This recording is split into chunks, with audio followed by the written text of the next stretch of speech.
I'm Brian, 47. No kids of my own. I never wanted to force something unnatural into the world. Thought I could love what already existed instead. Thought I could give my strength to something fragile and find meaning in that. When I married Linda, she came with a teenage daughter, Haley. 15 when I moved in. Cold, wary, sharp like a splinter that lodges in the skin and festers. Her father had walked out 5 years earlier. No child support, no weekend visits, no birthday calls. Just silence. I figured I could fill the silence with something better. Not replacement, rescue. I never asked her to call me Dad. Never expected it. I told Linda early on. Let it come if it ever comes. I'll just show up. That's all I know how to do. She smiled and told me that's why she loved me. You're steady, she said.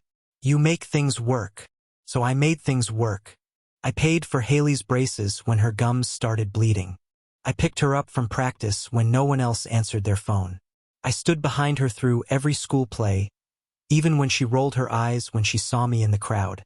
I paid for her driving lessons, then bought her a safe car when she passed.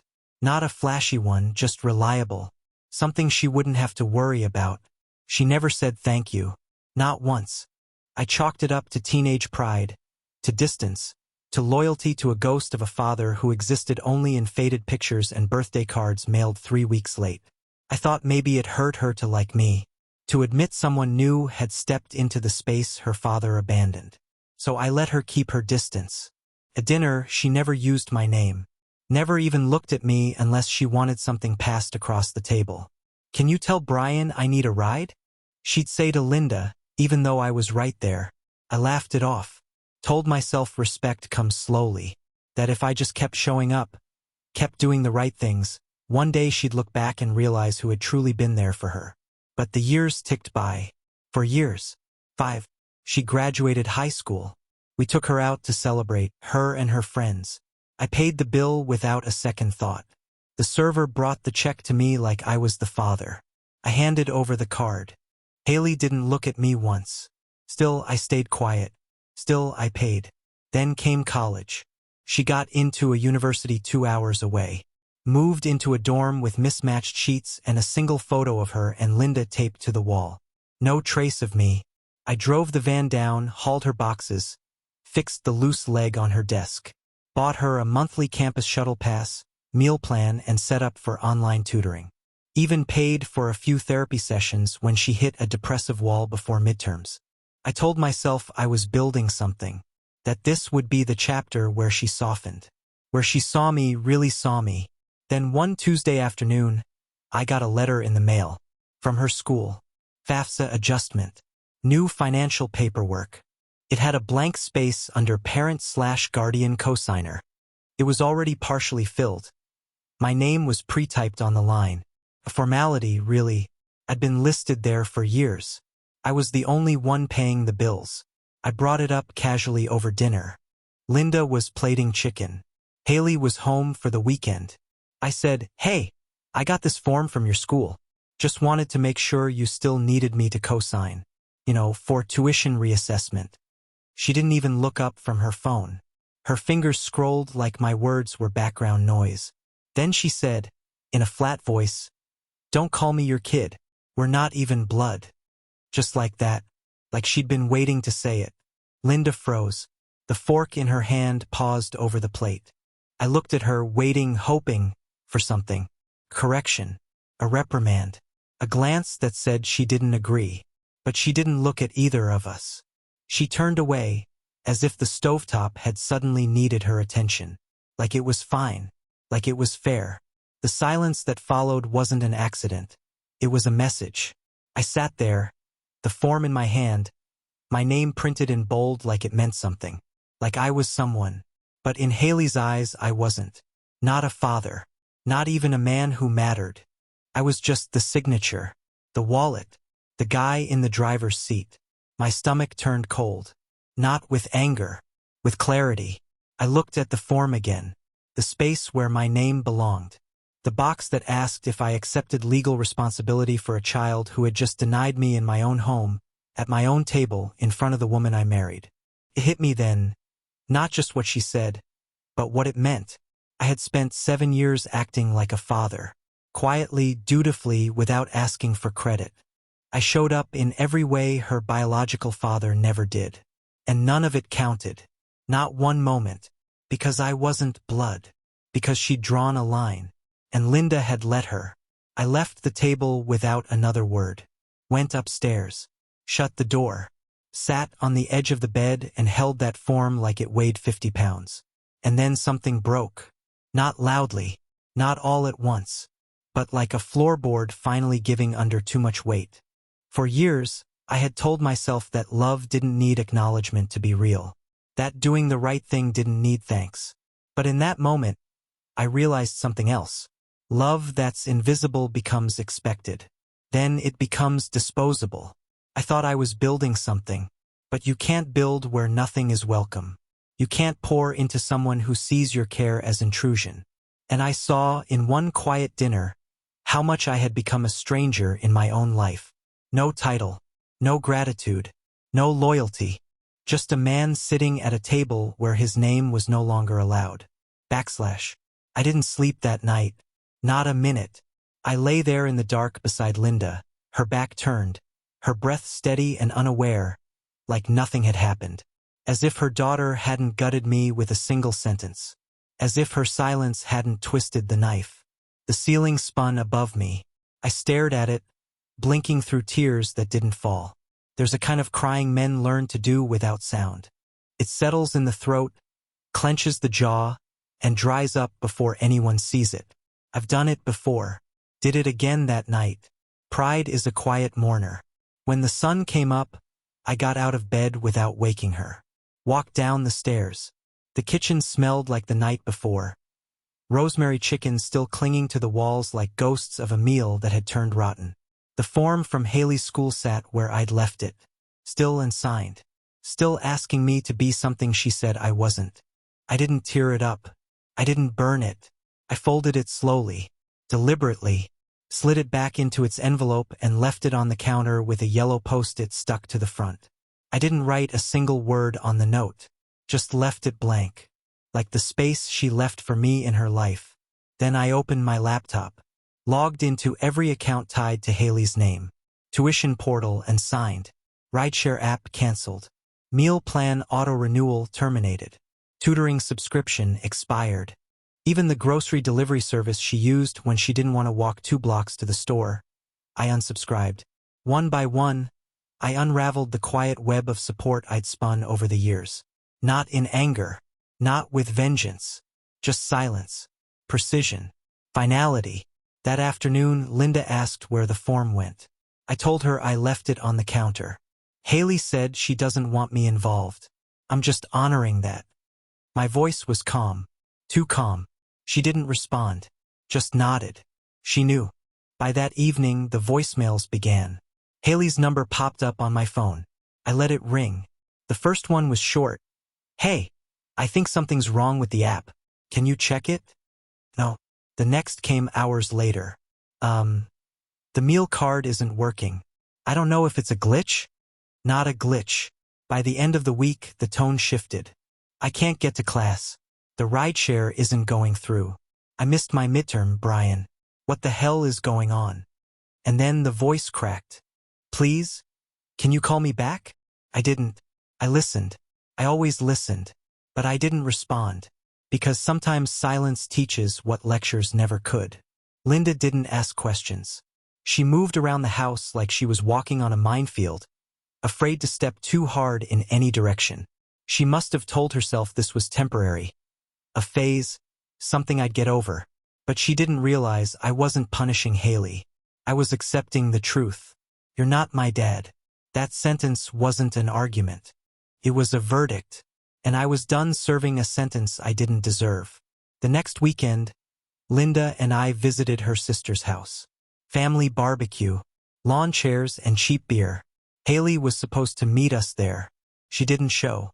3 hours in, Linda got a text. She didn't say much, just stared at her phone with a blank face. I saw the words over her shoulder. He pulled out. I'm screwed. That was the word she used. Screwed. Like I was alone that defaulted. I turned away, walked to the far end of the yard, stood under a dying elm tree, and let the breeze pass through me like I was hollow. That night, back home, Linda sat beside me on the couch. No TV on, no music, just her voice breaking the quiet. "She's struggling." I said nothing. "She's saying she might have to drop classes." Still, I stared ahead. Then, "You're really not going to help?" I turned toward her, finally. My voice was low. "She made it clear I'm not part of her life. I'm just respecting that." "But Brian." "Linda. She's 21, not 7. She drew the line. I'm just staying on my side." Linda didn't argue. She just closed her eyes and nodded like she was trying to disappear into the cushions. Haley stopped calling for a week. Then the emails started. Longer than voicemails. More desperate. The first was defensive blame disguised as confusion. "I don't understand why you're doing this. I never asked you to pay for everything." "No, you just expected it." The second one was quieter. "I guess you were serious." "Fine. I'll figure it out myself." "Good." Then the third came. "I didn't realize how much you were doing until you stopped. Even getting to class is hard now." That one I read twice. It didn't say sorry, didn't say I was wrong, just admitted that something was broken, that she had leaned on something invisible, that she'd pushed away the one person who had never asked for credit, and only then realized the gravity of that loss. I closed the email, didn't reply, because the lesson wasn't finished. Linda grew quieter as the days stretched. She tried to hold on to normalcy, laundry, groceries, small talk, but her movements felt thinner, like she was pretending her way through routines that used to have meaning. We stopped talking about Haley, which meant we talked about nothing. A week later, Linda knocked on the office door. I was going through bills, real ones, mortgages, utilities, the things no one thanked me for. "She wants to come home for a weekend," Linda said. Should I tell her yes? I didn't answer right away, just looked up and met her eyes. For a moment, I saw something raw in her. Not guilt, not defiance, fear, not of me, but of watching the life she'd built start to rot at the seams. I said, "She can come, but she's not my responsibility anymore. Make that clear." Linda nodded slowly. The next weekend, Haley arrived. Same car, same silence, but something had shifted. Her eyes didn't meet mine. She didn't speak to me directly, not with hostility, just shame. She was seeing the skeleton of what she'd torn apart. That night, she sat at the kitchen table while Linda made tea. I passed behind them, moving to the fridge, when I heard her say, barely audible, "I think I messed up." Linda didn't answer, just stirred her cup. I kept walking. In the morning, Haley was gone before sunrise. Left a single mug in the sink, rinsed and turned upside down. A gesture. Too little, too late. Linda didn't bring her up again, but she didn't have to. The silence between us was filled with all the things we used to believe in, and none of them held up anymore. 2 weeks after that last visit, it came, an envelope, thick, white, from Haley's university. Linda brought it in with the other mail. She stood at the kitchen counter, staring at it like it might explode. She opened it with her nail, hands trembling. I didn't move from the table, just watched. Her face drained of color as her eyes traced the page. She didn't speak, didn't cry, just slowly folded the letter and set it down between us like a declaration of war. "She's been dropped from her classes," she said. The words came out small, like a child admitting something stolen. I nodded once, calm, measured, like I'd known it was coming, because I had. "She's falling apart," Linda whispered. I didn't answer, took another bite of my toast, chewing slowly. The scrape of the knife on the plate was the only sound in the room. "She says she's trying," Linda added. "Says she didn't expect this. She thought." Her voice trailed off. "She thought I'd fold." Linda flinched like I'd struck her. I wiped my mouth with a napkin and stood up, carried my plate to the sink, turned on the water, let the silence answer everything she couldn't. That night, another email came from Haley. I almost didn't open it, but something made me click. No sass this time, no bitterness, Just quiet desperation. I didn't know how much I leaned on you until now. I don't know how to fix it. Everything's slipping. I'm scared. I stared at those words. Not an apology. Not really. But fear is a kind of confession. Fear tells you what people value, what they're afraid to lose. I read it once, then closed it, because sometimes loss is the only teacher that sticks. She had a safety net for 7 years. I wove every thread, and she cut it with a single sentence. Now she was free-falling. And Linda, she was unraveling in her own way. She stopped talking about Haley, stopped asking me to reconsider. But her eyes said it every time we sat across from each other. They said, "Can you really let her fail?" And I answered, every night in silence. Because this wasn't about punishment. It was about truth. The truth that I had been the foundation, quiet, consistent, unpaid. And when Haley said I wasn't her dad, she didn't just reject me. She rejected the roof over her head, the food on her plate, the wheels under her feet, the peace of knowing someone had her back even when she didn't earn it. And now the world was answering back. Her biological mother had reappeared, too, like clockwork. Instagram posts of cupcakes and sunsets. Hashtags like #BlessedMommy and #MyGirl. Pictures of them in matching pajamas, holding lattes with whipped cream and sprinkles. But when Haley asked for tuition, she ghosted. Again, history doesn't just repeat itself.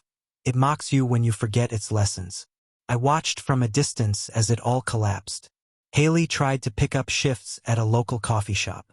I knew because Linda mentioned it once, like it was something brave.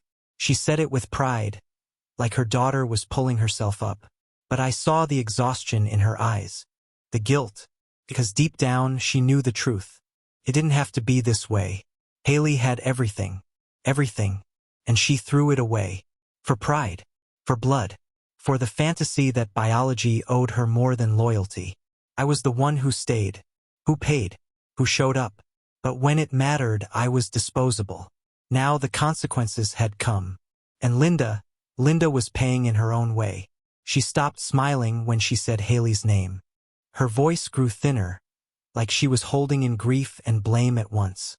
She watched me differently too. Not with anger, not anymore. With distance. The kind of distance you give someone you realize you never really understood. She'd married a man who didn't demand to be called dad. Who never made her daughter earn his kindness. Who gave without keeping score. Until now. Because now the bill was due. And I wasn't footing it anymore. One night, I came home to find Linda sitting in the dark. No TV. No wine. Just silence and a stack of opened mail in front of her. She didn't look up as I walked in.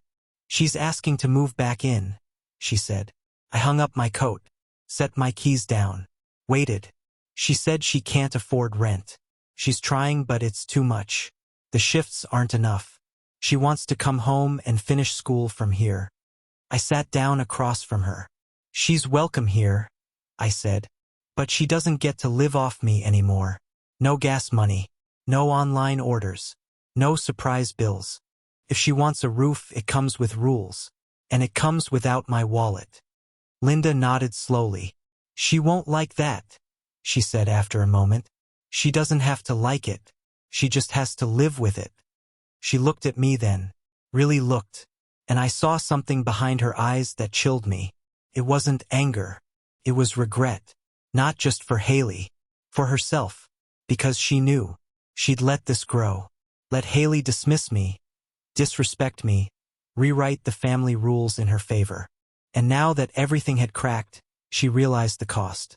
It wasn't just about tuition. It was about a man's love, taken for granted until it vanished. The next day, Haley came by. No suitcase. No apology. Just a tense 20 minutes on the porch with Linda. I watched through the window, unnoticed. She looked smaller than I remembered.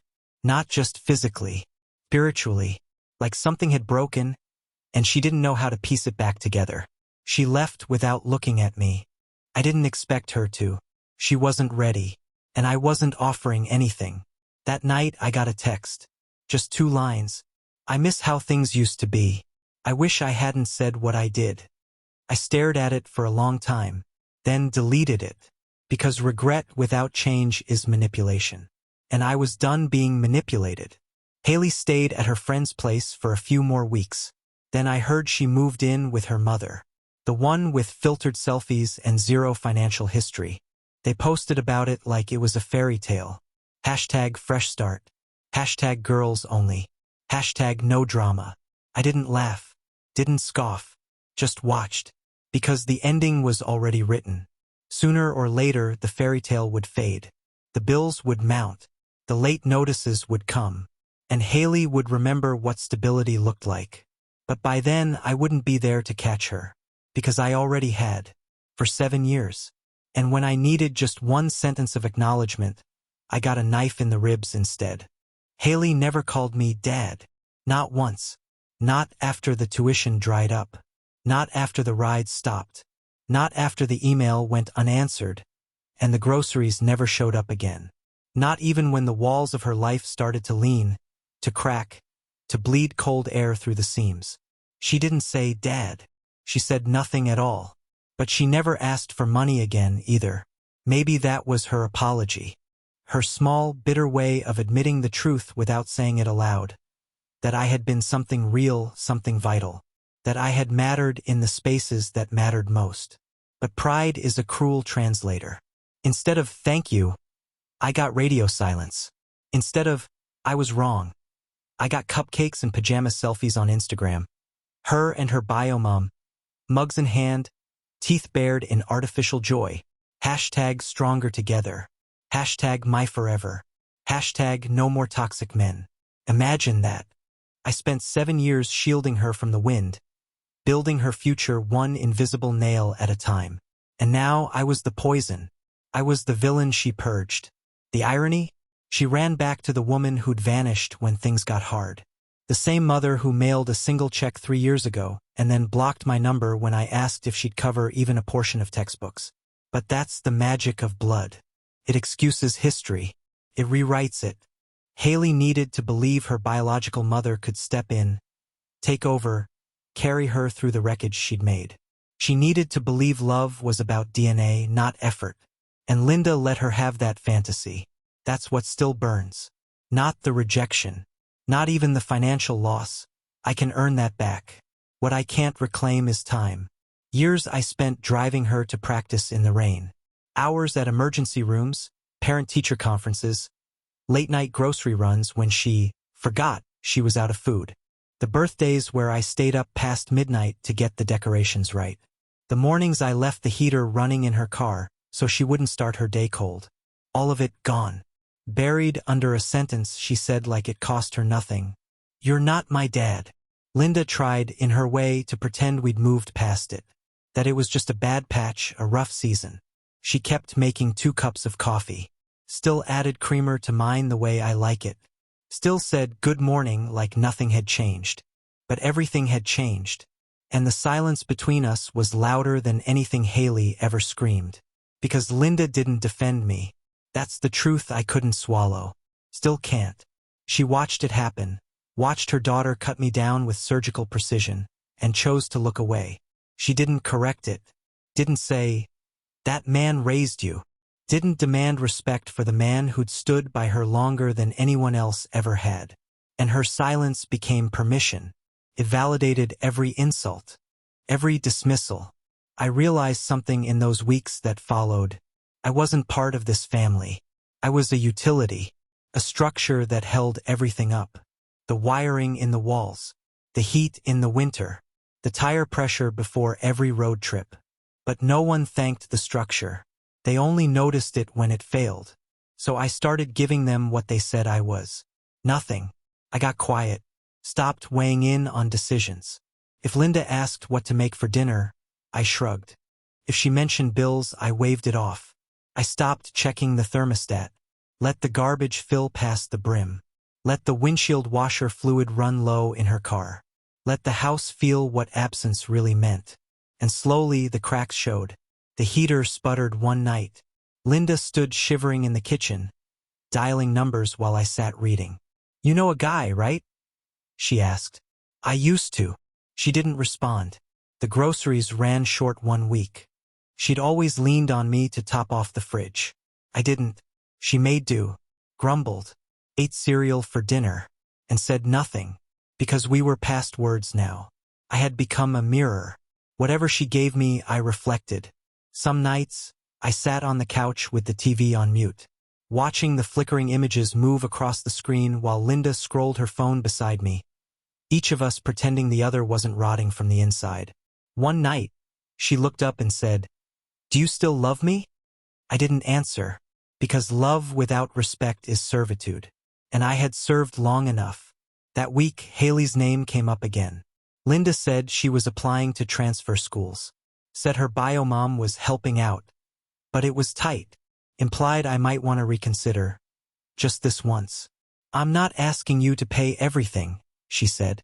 "Just help her get back on her feet." I said nothing, just looked at her until she stopped talking, because every word was a shovel, and I was done digging their graves. The next morning, Linda left for work early, left a note on the counter. "She's still your family, no matter what she said." That was the last time we spoke about Haley. I didn't tear the note up, didn't ball it in my fist, just slid it into the drawer beside the kitchen scissors. It's still there now. Sometimes I open that drawer and stare at it. Not because I'm second-guessing, because I'm reminding myself what forgetting looks like. You forget who carried you. You forget who paid when no one else did. You forget who picked you up when your legs gave out. And one day, when the world turns cold again, you remember too late. That's where Haley is now. Not in crisis. Not in tears. In pretend happiness. In curated snapshots. In likes and comments. In staged breakfasts and hollow smiles. But even fairy tales run out of script. One day the rent will rise. The job will vanish. The support will collapse under the weight of pretense. And she'll remember the man who never asked for a thing, except to be seen. And he'll be gone. I don't check her social media anymore. Don't ask Linda about her. She chose her version of truth. I chose mine. These days I eat alone most nights. Linda's still here, but we orbit now, like two moons spinning past each other in perfect silence. Sometimes I think about leaving, about packing a bag and walking away, about finding a place where my presence doesn't have to be earned again and again and again. But I stay, not for love, not for hope, for peace, because the peace of knowing I finally drew the line, that's the only thing I own now. So tell me this, tell me truly, was I wrong?